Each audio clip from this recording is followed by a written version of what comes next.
Ding, ding, ding. Round two. It is Anthony and Brian Fox. Let me first. Listen, I am going to tell you something that is. I was just telling Brian about. I had planned out today to be perfect. Like I had written up everything. I had did marketing for future shows. I had messaged Brian. I'm like, hey, listen, you're gonna come on in this time. We're gonna test everything. Everything sounded perfect.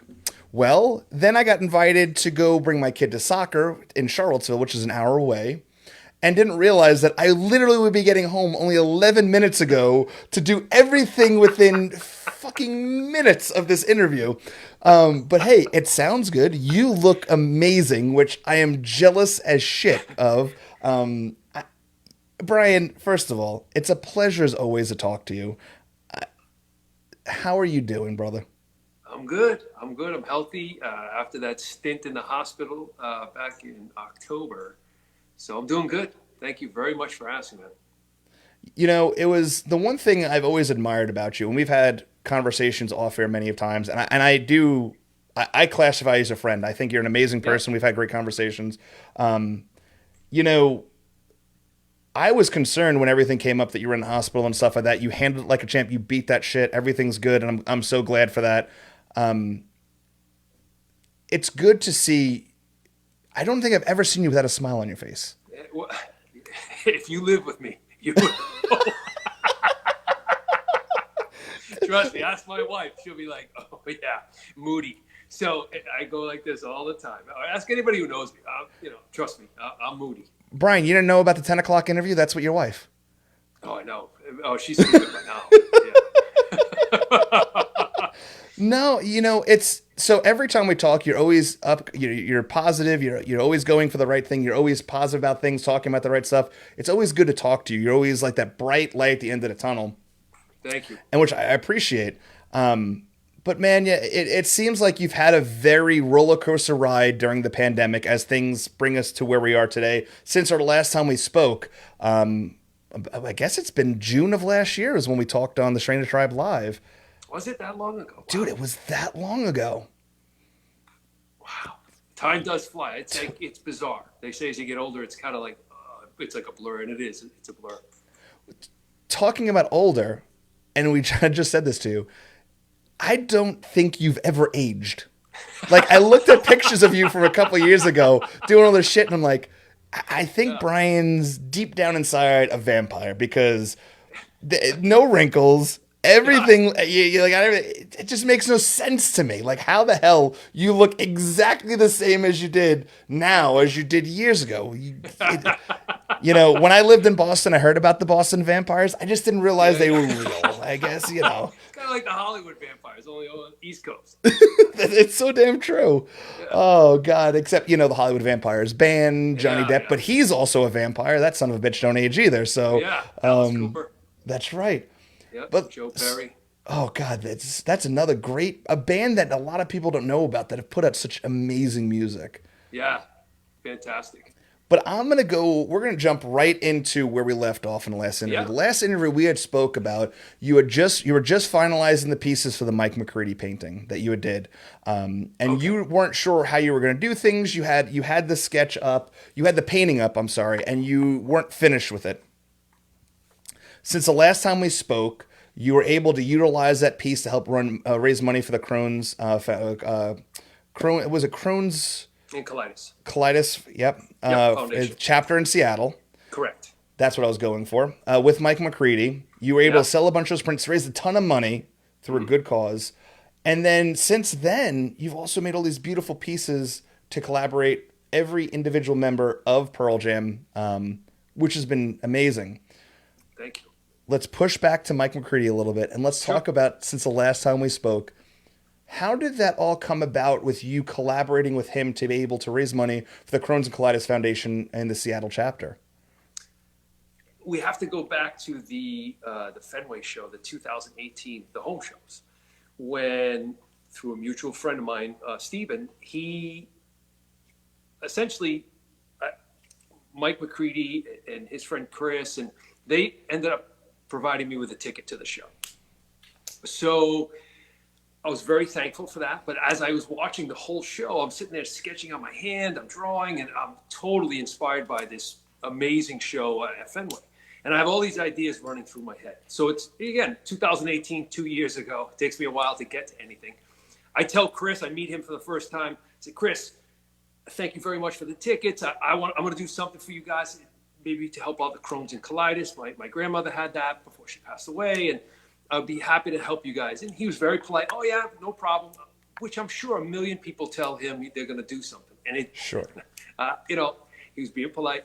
And 2 years later, I said, look, I finally did something. If you guys want to use this, it's all yours. 100% yours. You can do whatever you want with it to raise money for the Crohn's and colitis.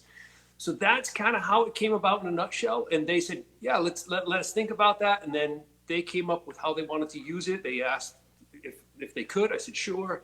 And I put it all in their hands. And then they raised the money, and it all went to the Crohn's and colitis. And I believe they're different chapters. So it was the Seattle chapter, I believe. If I'm wrong, I apologize if I'm wrong. Sure. And now, Brian, do you remember how much money that was able to raise for that chapter? I don't, because we did the prints, like limited edition prints, that Mike and I signed, and then on top of that, they did I did hand embellished giant canvas print of the painting, and then they auctioned that off, and that went to raise more money for it. So the actual number that what came in for that, I don't know, but they were very happy with it, and I felt like I was finally able to say thank you for allowing me to go to the show. Yeah, and your close friend and a very familiar face in the Pearl Jam community, Dale, was the one who won that canvas. Yes. Has a conversation happened yet between him and Mike McCready? No, for whatever reason, I just wait for the call for them to tell me when they're going to when to jump on. I'm not involved in that at all. I can only imagine what that call's going to be like. That's going to be interesting. Dale's a very great character, so I can only imagine how that's going to happen. Dale's awesome. Dale is a great guy, yeah, and he's done so much good stuff for the community. It's amazing. He's got a good heart, and I know that it's a Zoom call or something that's with the three of us, and then however that goes, and I guess it was part of the prize, the winning package. So yeah, but Dale's got a big heart, and he's always, and he doesn't say anything about this, but I'm gonna say it because I find these things out. He'll buy 2 or 3 prints from all different artists, or they're hard to find prints, and he gives them away to people who missed out on something or was late coming to the party, or gives it to a donation or a charity. The guy always gives a lot. So that he won this was kind of really cool because I know he's such a McCready fan. So yeah, well, and he's the type of person that he's not. There's people out there that want the recognition and want things out. And I know people that have gotten stuff from him, and he doesn't want, he doesn't, that doesn't matter to him. He's not doing it for fame. Nope. It's kind of like you're not doing this for the publicity, the fame. You're doing it because it's from the kindness of your heart. So that is a pretty impressive thing on both aspects of the spectrum, that you're able to do it and that Dale was able to win it, which is awesome. Because I know that way that he frames shit up, I can only imagine the monstrous framing that's going to be in his garage or something. But no, so yeah, this print comes out. It's killer. It's stellar. It's amazing. Thank you. And let's be realistic. I'm extremely picky about the art that I have. I have 111 pieces hung up in my house. Wow. And there's only 2 things incredible. that. Oh yeah, dude. Don't say that. You too guys loud. have a problem. Oh, fucking right. I know. It is 100% true. I'm sure your wife would agree. Don't you dare say that. You're not allowed to say that, because if she hears that, I guarantee you I'm going to hear, I told you so. So just keep it quiet. She's not too far from the studio. Hey, look, I benefit from it, so I will. But like I said, I was telling you a little while ago that one of my favorite pieces that I own, and I'm not saying this because you're on the show. It's true because it's been in every episode. So this came up.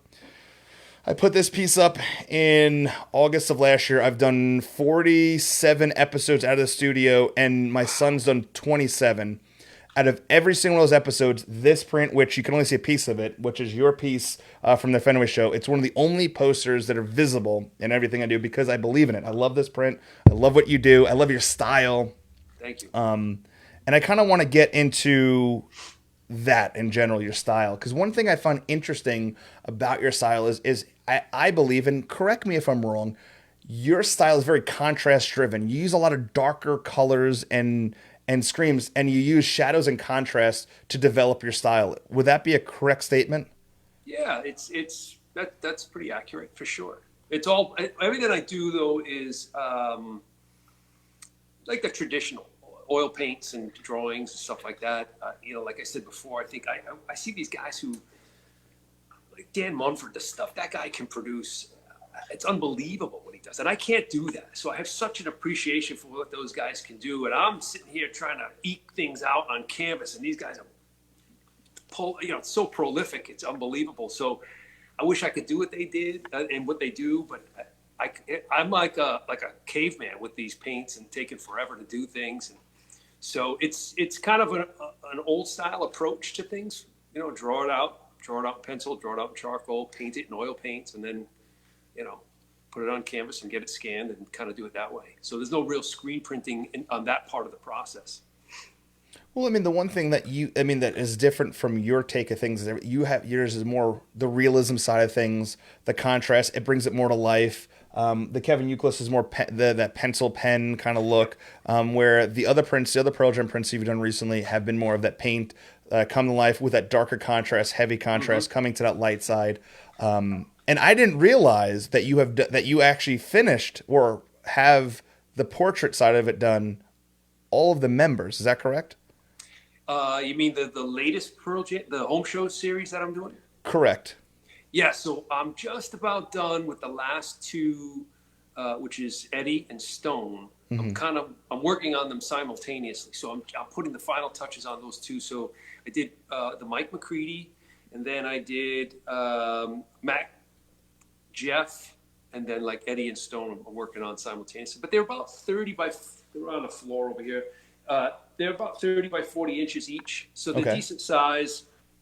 I kept them all the same size. We'll see. I don't even know what we're going to do with them all. So, I just needed to finish them because going back to that show in Fenway in 2018 is very inspired to do something based on that tour. Now, are we going to see a Boom Gasper print? Yeah. He's kind of like I have all sorts of sketches for it, and I needed to get the 5 actual members done, and then he'll be put in because it's a tour,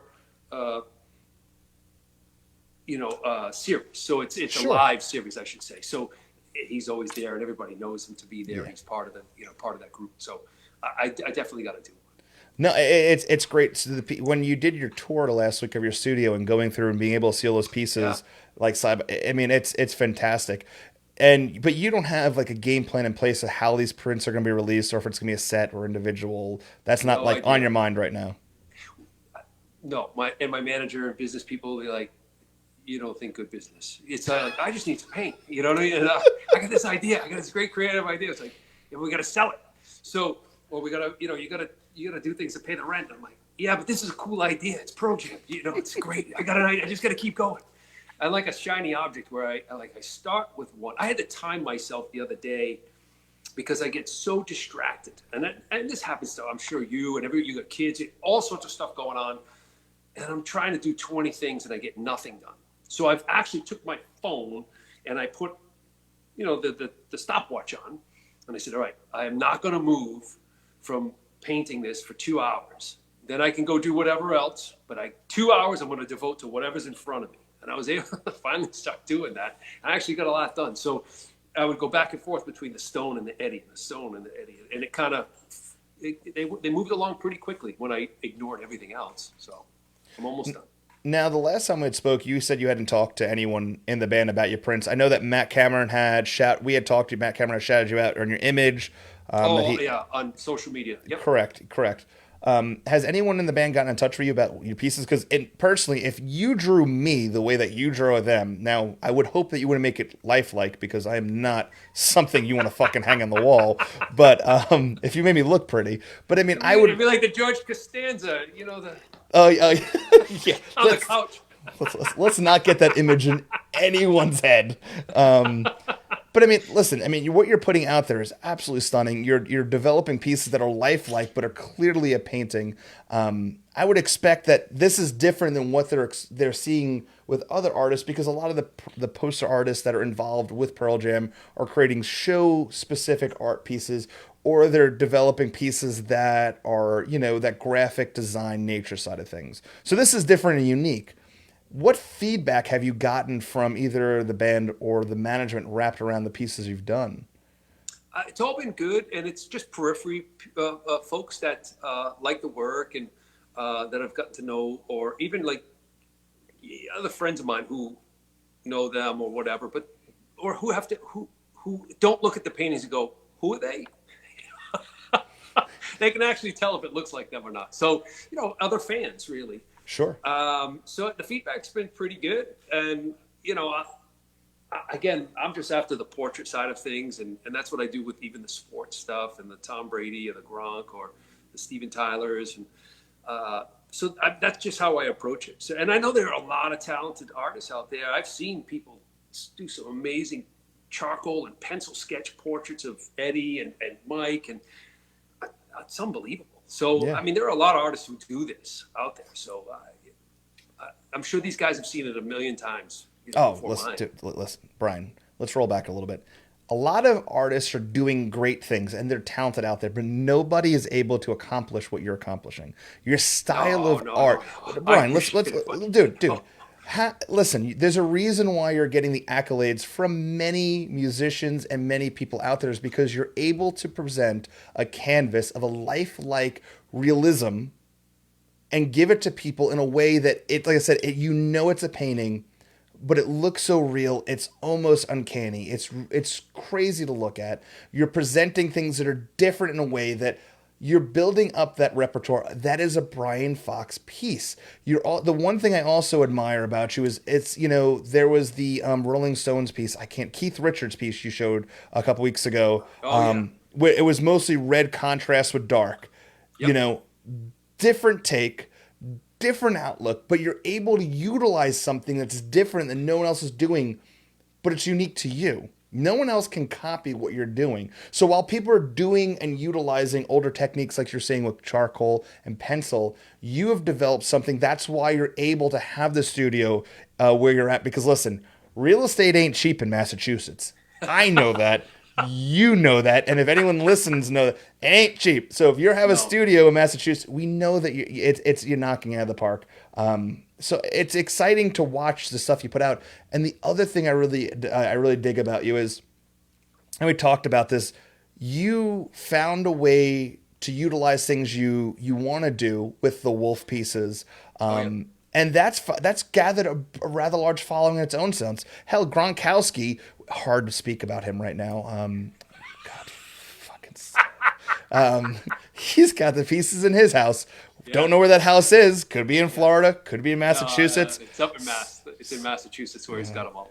Oh God, it's so hard to talk about him. Oh no, it's great. I'm so happy for those guys. Don't you dare say you're happy for them. Oh my God, I love seeing it. It was just great. I'm just still great that we can watch those guys play. I know they're in a different uniform, but it's just still fun to watch those guys play and perform, and you know what I mean. So. No, I don't know what you mean, because I was heartbroken. I was freaking heartbroken. We were sitting back watching Cam Newton can't throw a damn ball or do a damn thing with anything, and there's Tom Brady making shit look easy still. Yeah, the guy puts the work in. Both those guys put so much work in, and you get to know the family over the years. I'm happy for the families, and just I don't know. I was happy to watch them win, and I get it I miss them as a New England fan, of course, but I'm still a fan. So, well,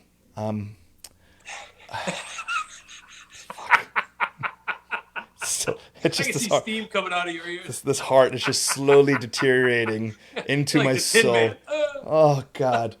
I interviewed Jim Mazza last week, and he's from Boston, and we were talking about it, and we were just kind of like, it's one of those things like we're watching the Super Bowl, and it's like we're rooting for him, but then it's like we could have had that. Like he felt the same way.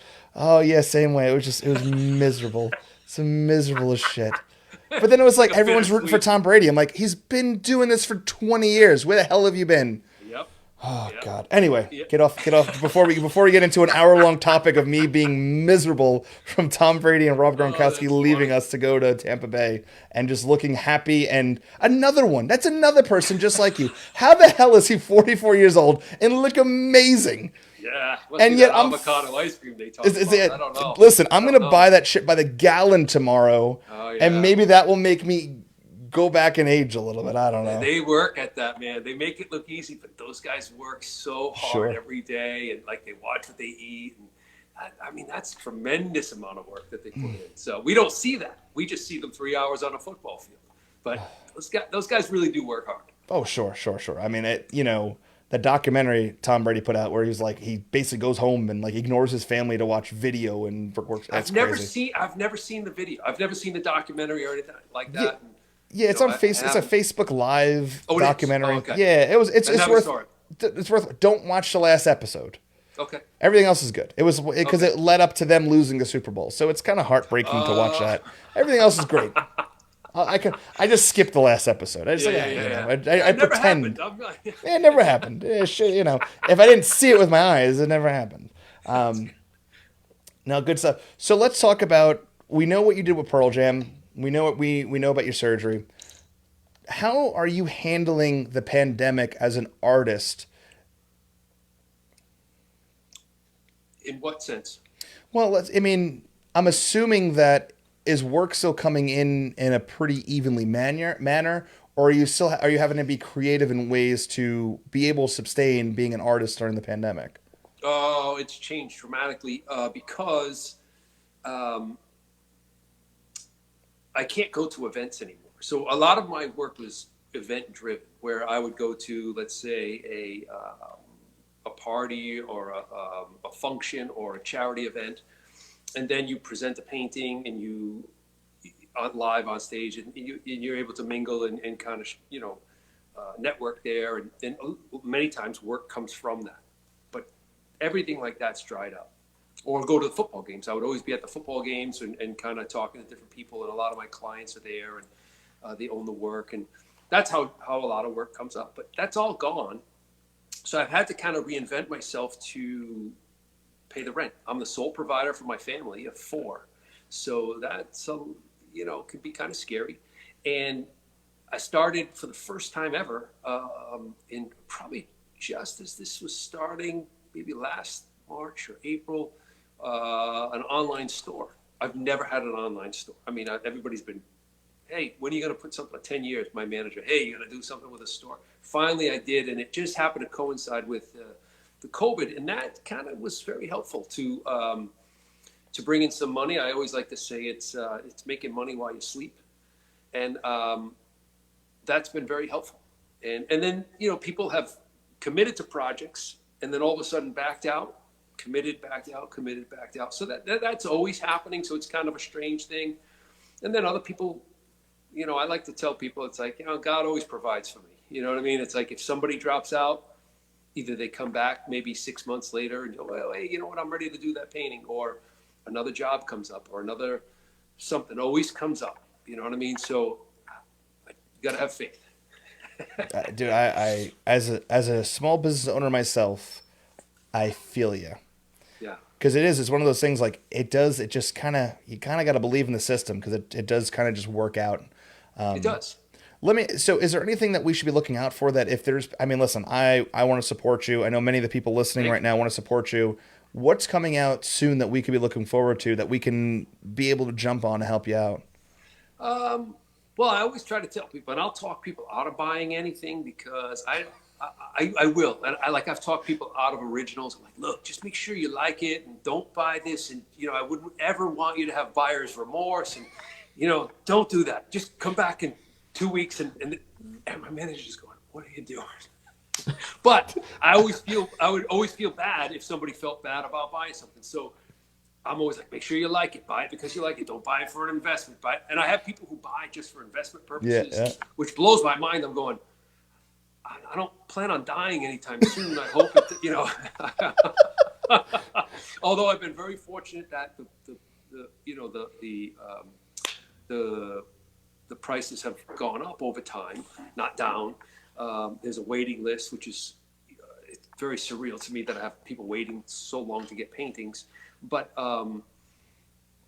so I back to your question about what's coming out.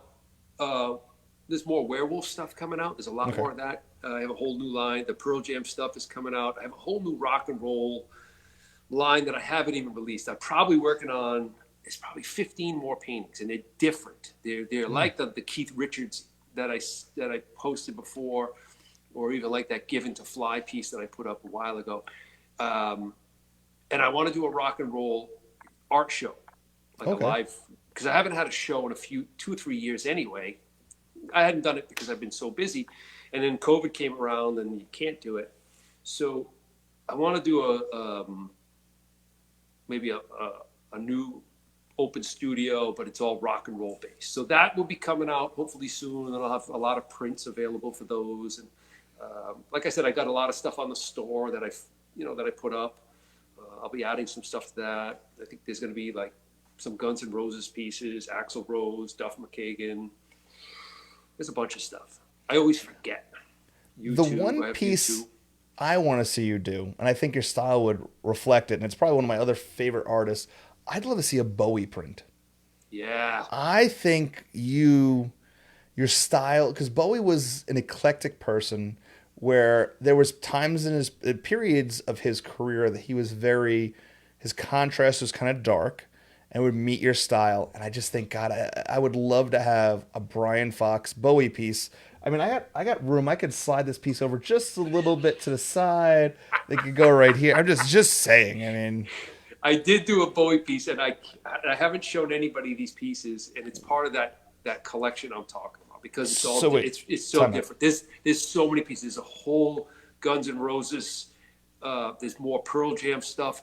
I haven't shown, and I think I've shown maybe 2 people, 3 people, but I don't want to show anybody yet until they're all done. And the whole line is probably about 30 pieces. I got Kurt Cobain in. Oh yeah, Tom Petty, Kurt Cobain. And it's totally like you've never seen before. And that's kind of how I'll leave it. But there is a Bowie in there for you, and it's kind of cool. I think if you like the Keith Richards, you're gonna dig this stuff. Oh shit! Now, God darn it, damn it, Brian! Yeah. Now you got me thinking, and I would rather you told me you didn't do it. Now I gotta. I know. I got a lot. That's the thing. It's like when I say I'm working on, people like, hey, how many pieces you working on? No. Probably 20 or 30 pieces I'm working on right now at one time. Well, because one, I can't think straight, but at the same time, my mind is always all over the place creatively. But then you think, well, you got to pay the rent as well. So sometimes different ideas present themselves. You go, this would make a great idea. Oh, this would be kind of a cool piece to put on somebody's wall. And then I got the whole Vietnam piece, the whole Vietnam series that I'm working on too. So there's 6 more giant paintings for that. Wow. And those paintings you can't see them in here, but those are about 7 feet by 4 feet, and some are like 5 by 5 feet, and there's like 8 by. So those are giant paintings on top of all the other stuff I just described. So, and then the commissions that I have, like so I only do one family portrait a year, and there's like a 4-year waiting list for that. But is that something that you're going to probably? I mean, I would assume that's probably something that you're not going to have time for as your career builds. Family portraits is, Well, and I say that loosely because it's the last one I did was for Tom and Giselle. So it's kind of. Oh shit! Yeah, that's a little. That's not a family portrait. That's like. Well, it was kind of. Sort of, but so it has to be. And then I did one for the Goskowski family, which was it's like a moment in time where it's not just like you went to Sears or Walmart. I won't do those. You're telling me family portrait. I'm thinking of my neighbors. You're talking about Giselle and Brady. No. That's to me, and I apologize if anyone. That's like a portrait of Jesus Christ and Mary. That's like that something goes over the damn table in the damn kitchen. Well, it was just Tom and his daughter, so that's what I would consider like a family portrait. Meaning that only his family's going to want that. That's not him. No, that's not something you sell. Where 100 fans are going to want to buy it. When I say a family portrait, it could be something very personal. So this was him holding his daughter after the Atlanta game, and all the confetti was coming down, and it was just a beautiful moment that they asked me to paint for them. So that's what I mean by like a portrait or a family portrait. It's not the traditional like everybody's standing there. So it's You not know, like the old man and the wife holding the cat for family portrait. That's not. I guess that's what comes to mind, but at the same time, that's not what I'm doing. Mm. So but I Let, only do one of those, so it's kind of, because I'm not a big fan of doing them. So. all right, let's go through some of these because we're getting quite a few comments on here. Let's go through those Oh, real okay. quick. John Fuller says, "See you on Saturday." Oh, is he? Yeah, and then Art says, "John Fuller, no one likes a bragger."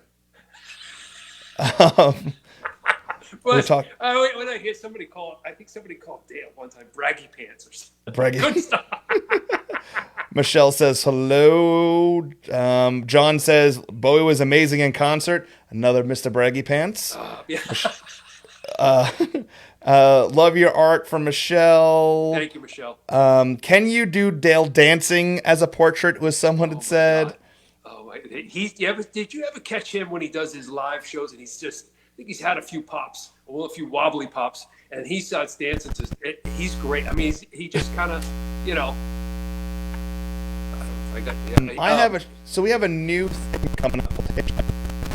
I have a show that's just Pearl Jam, 100% Pearl Jam related. It's called Quick Spins. It's all the hot topics around Pearl Jam, and we're going to do a segment called Hitchhiker, where we talk to fans who have followed the band, and I want to hear the stories from road. I'm going to have to rope Dale into that because, oh my God, yeah. God, the shit he would say, that is something that's going to happen.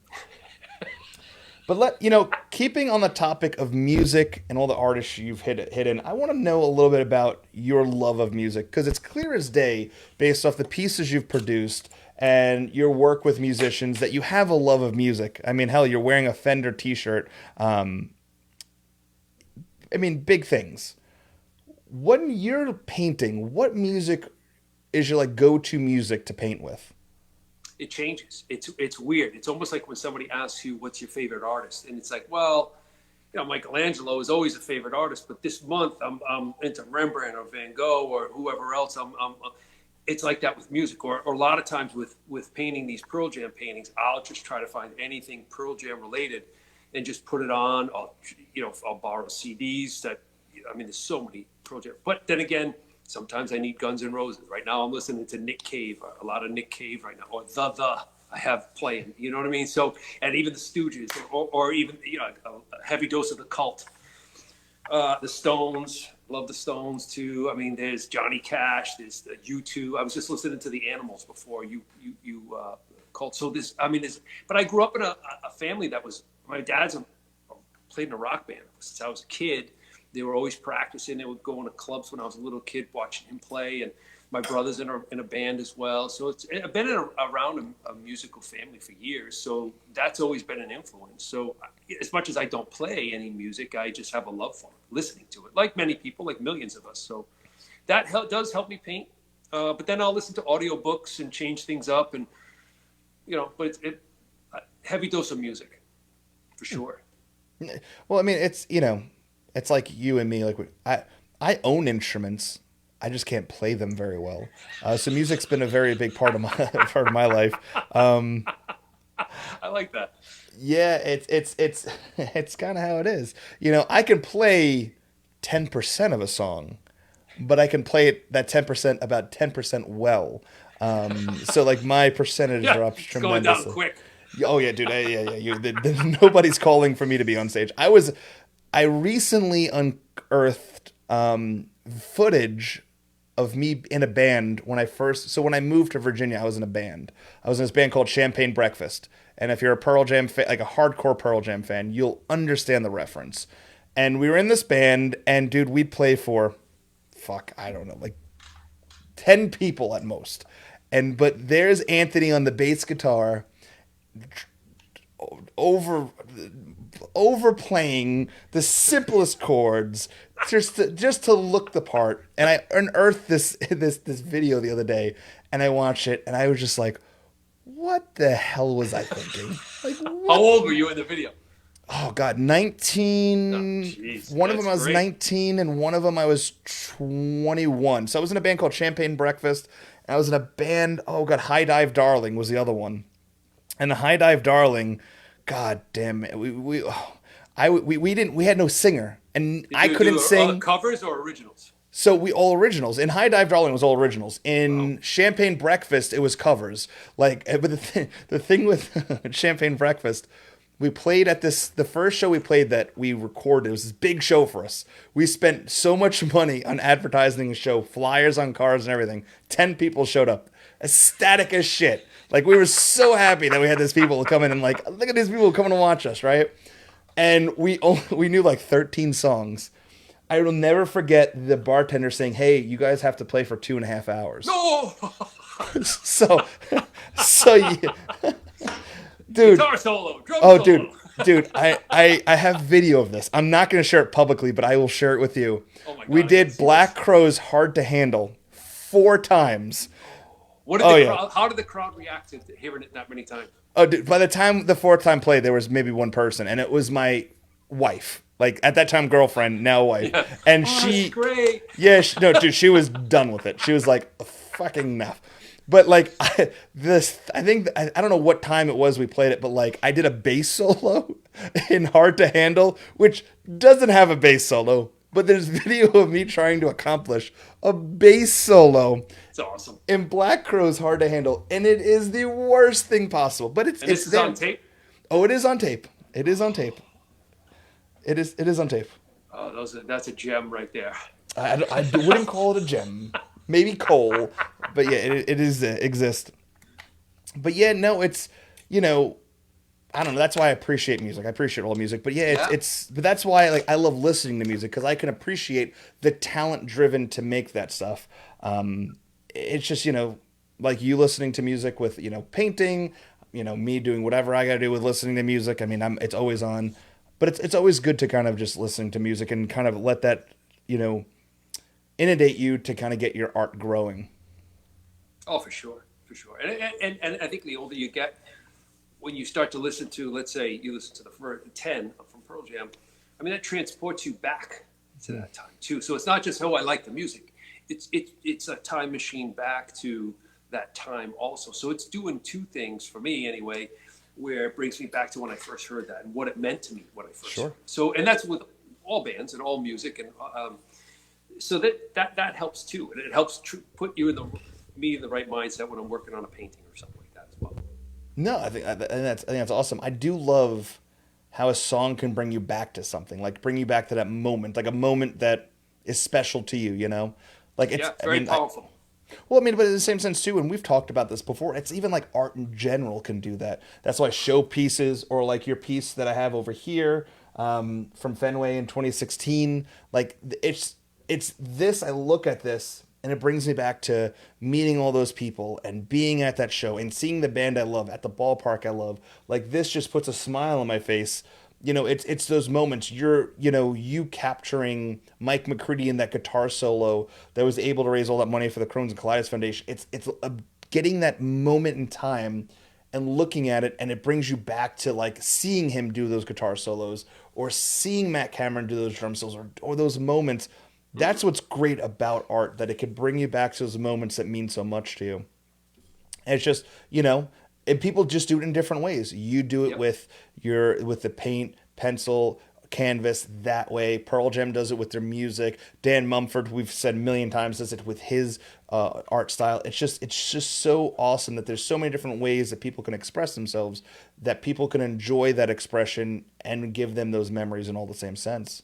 Oh yeah. Hey, when I was speaking to Dan, when I was watching that interview, I think I mentioned it to you. He started talking about, he did a G.I. Joe series or a project. Oh, you listened to the interview? I saw it, and he's talking about the G.I. Joe thing, and he just, I was talking to the art director, and he kind of had his name is Sean Kenny, and I'm going, Sean Kenny? I know Sean Kenny. I've known Sean Kenny for over 20 years.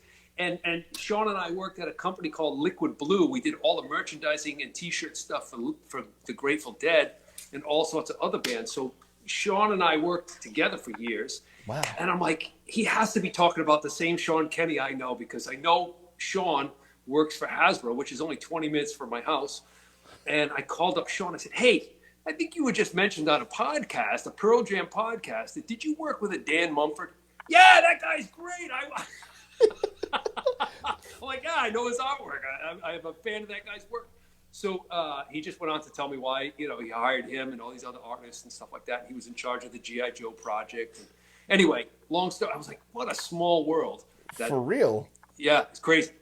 It's I mean, there's a lot of people in this world, and for you to know someone that's working with Dan Mumford who's hanging out in England right, well, he's England, probably yeah. he's out cold sleeping right now, as a matter of fact. Yeah, what is the time change? Was it 9 hours or 8 Oh, hours? dude, anytime we set up anything, I'm like, listen, you tell me what time works and I'll make it. And it's like, usually like I'm doing it 10 in the morning and it's like 6 o'clock over there or something. It Oh, is no kidding. yeah, it's a pretty big difference. And I could be completely wrong, but there's a significant difference. That one and the Ben Brown have been the two most challenging ones because Ben's in Australia.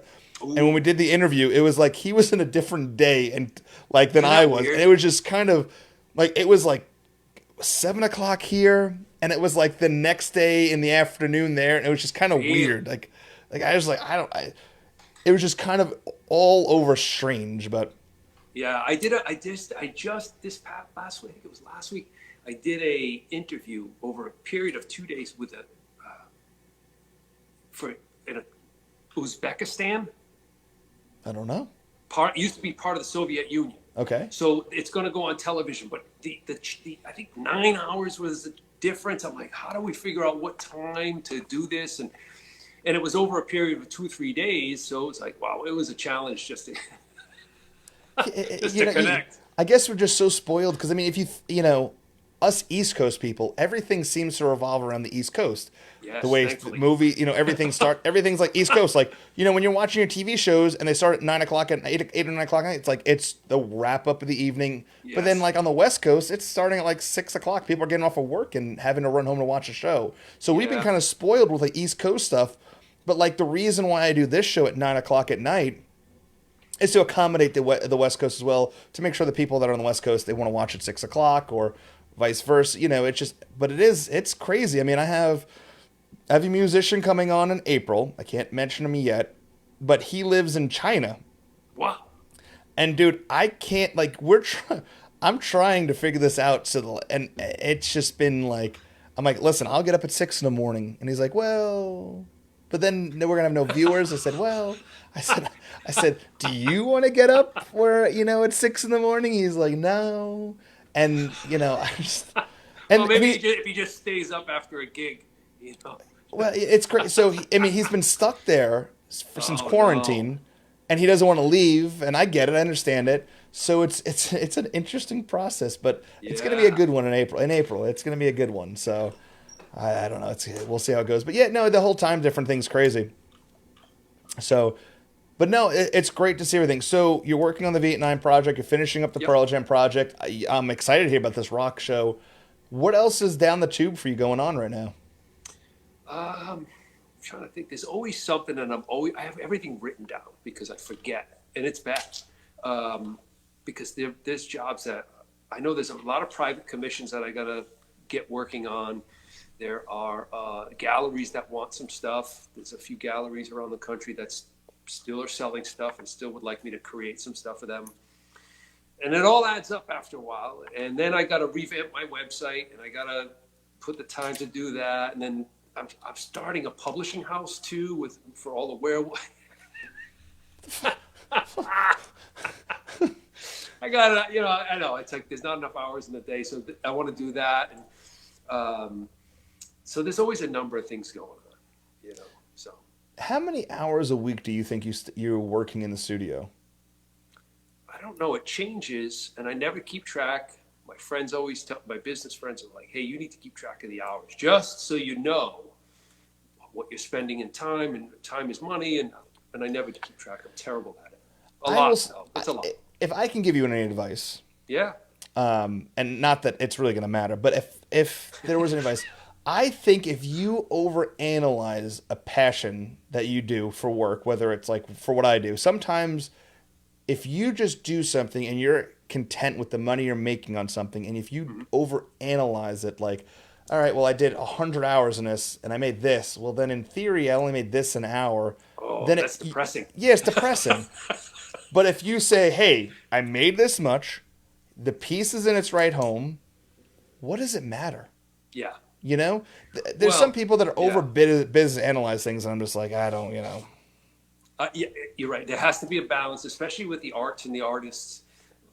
We don't always fit in that category of the business mind where it's black and white numbers and columns. And thank God people think that way. I just don't. It stresses me out. I try to be organized. My wife will laugh at me because she's like, you try so hard to be organized. Like I get so excited. I cleaned my studio. I made a list. I made 3 lists. I have 10 lists. I have a list.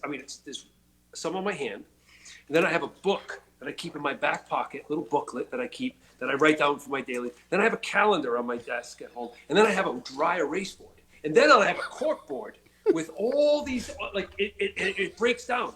But if somebody says to me, oh, hey, call me later, or here's my phone number, and I don't write it on my hand, good chance I'm never going to remember.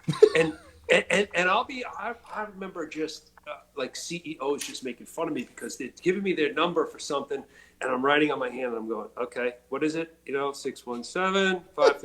And they're like, do you want a piece of paper? I'm like, no, I'll lose that piece of paper. And they're like, they even grab my hand. Look at this guy, he's writing on his hand. But I'm like, you don't realize that if I don't put it on my hand, we're both screwed. So I'm not the business kind of guy where very organized. It's so frustrating. It's exhausting being me. So it's hard. You know what I mean? I'm just like, Well, you had mentioned at the beginning of the show you're supporting 4, so that means you have a wife. We know that. Yep, 2 boys and 2 boys. And how old are your children? They are 17 and 15 now. Okay, so they're in that older age of children. Yep. How do they handle you being you? Define that though, like As an artist. I mean, is it something that are they artists themselves? Do they understand where you're coming from as an artist, or is it something that they just work with? the 2 boys, they kind of just, sometimes I don't even know if they know I'm there, but I mean, I'm always working well, they do, but like, they're kids, so they kind of do their own thing. And I mean that not in a bad way, just kind of like they're doing their own thing, and they know what I do for a living. Most of it, when I first started, I was always working out of the house, so I was always around, which is great because I never missed a soccer game or a baseball game or anything. So I get the best of both worlds, right? And I would just work at night when they went to bed, and but now, I kind of just do my thing. I think they're just so used to it. And they are into art, and they're super talented, but they don't show me anything or as much. I have to kind of dig around and find what they're doing. And I'm like, this is fantastic. And as a father, you just love what your kids do anyway. But when you see them show this ability, you just go, oh, I love this. But they don't really show me too much. And, and I don't pressure them or push them in any direction. But they're fantastic at academics, and I'm bragging about my kids, but it's like they really are so much better than what I am. But at the same time, it's I let them kind of find their own way. Well, isn't that what being a parent is? It's you're hoping that your kids are better than you. So that's like you're kind of instilling your positives in your life and kind of and telling them what your negatives are so they don't have it. So, listen. Every episode, I don't even, I'm always bragging about my kids. It's part of why we're parents. If you're a parent and not bragging about your kids, then there's something wrong. I'm proud of my kids. It's great. I love hanging with them. It doesn't matter what we're doing. I can watch TV with them. I just like doing that. So yeah, that's awesome. We've been playing ball tag a lot lately. So in the snow, and we use a Nerf football. So we'll go out usually at night, and they've all gotten faster than me now. So it's great because the snow is an equalizer because they slip a lot, and then I can whip this football at them and hit them. It's a Nerf football, and then it's like, yeah, you're it. I'm running, because they can outrun me in a second. Oh Jesus! But I love going to just play with it. It's fun. So you're utilizing the slippery surfaces of snow to your advantage. Yeah, they want to play, but I'm like, hey, this helps me out because without it, I'm screwed. Oh man, I get, dude. Listen, as you can see in my full figure here, in this shirt that my wife dried on me, and unfortunately, today I support the Tottenham Hotspur, and they played today, and I was like, well, I want to celebrate their win, and I put this shirt on, and I basically had to like fucking pull, but as we age. Yep. Oh, Jesus. It just all Yeah, starts. sucking wind. I'm like, all right, I'll be it. Just hit me with the ball. That's right. I'm done. I'm in. I'm over. I'm over. Just let me be it so I can rest. Oh God, I know. It's my son has got muscles and it's just 11-year-old kid has got a 6-pack and it's just disgusting. Damn it, I hate you. Don't come near me. That's right. Just go to your room. You're punished. Well, dude, listen. It's exciting. First of all, I want to say that it's an honor to know you. It's an honor to be able to call you a friend. I'm grateful you came on the show. I've been wanting to do this for a while because I'm proud to know that you're able to do so much with so many amazing people. And the thing is, you are working with so many people that I admire as human beings. It does hurt me that Tom Brady left the Patriots still, but I admire all of the people that you work with. And the quality of product you're putting out is absolutely stunning.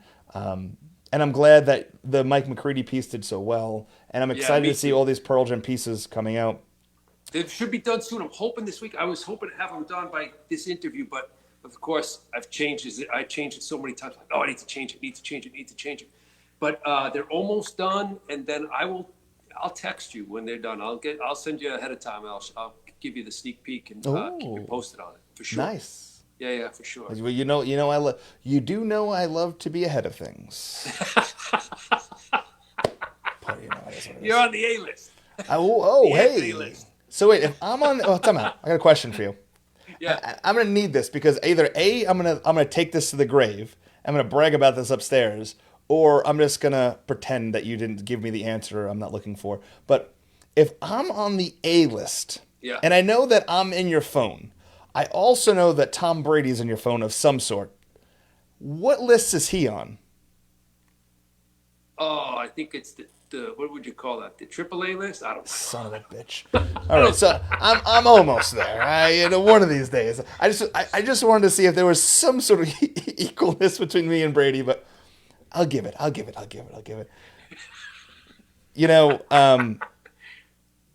In the grand scheme of things, I will say this. If you are watching the show and you know nothing about Brian Fox, check him out online. Fox Friends is a group on Facebook that has been put together to showcase his artwork. You can go there and you can see his pieces as they come up. His werewolf series is absolutely stunning, and I would highly recommend looking into it.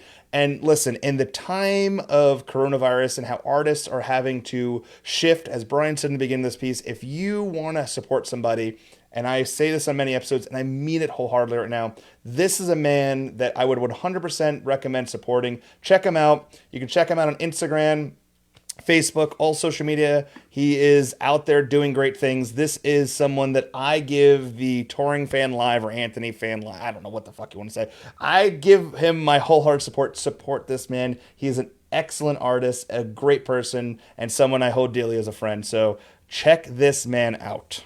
You're the best. Thank you very much, man. Dude, listen, it's a small... It means a lot. I appreciate it very much. Well, it means a lot for you being here, and I appreciate it. If you're just tuning in now and you missed some of the show, listen, you can watch this show in its entirety. It's going to be on our Facebook page and our YouTube channel once all that shit gets situated. But also, tomorrow morning, this will be on iTunes, Spotify, and Pandora, and all podcast platforms. So you can definitely check out the audio-only version starting tomorrow and starting April 1st. If you are, want to wait till April 1st. And if you have Sirius XM Radio, you go to the Sirius XM app, and the Touring Fan Live and all of its old shows will be there for you to listen to. So check that out. And then also, we have a new website up, www.thetouringfanlive.com, for our upcoming schedule of all of our shows coming out. And tomorrow we'll be announcing some new interviews coming out soon. So check that out. And once again, Brian Fox, thank you so much for coming on the show and for everything you do. I appreciate you from my bottom of my heart to you. Thanks, brother. I really do appreciate coming on. Thanks so much for the time. Dude, thank you for the time. I mean, I'm taking time away from your kids. And your wife. This is enjoyable.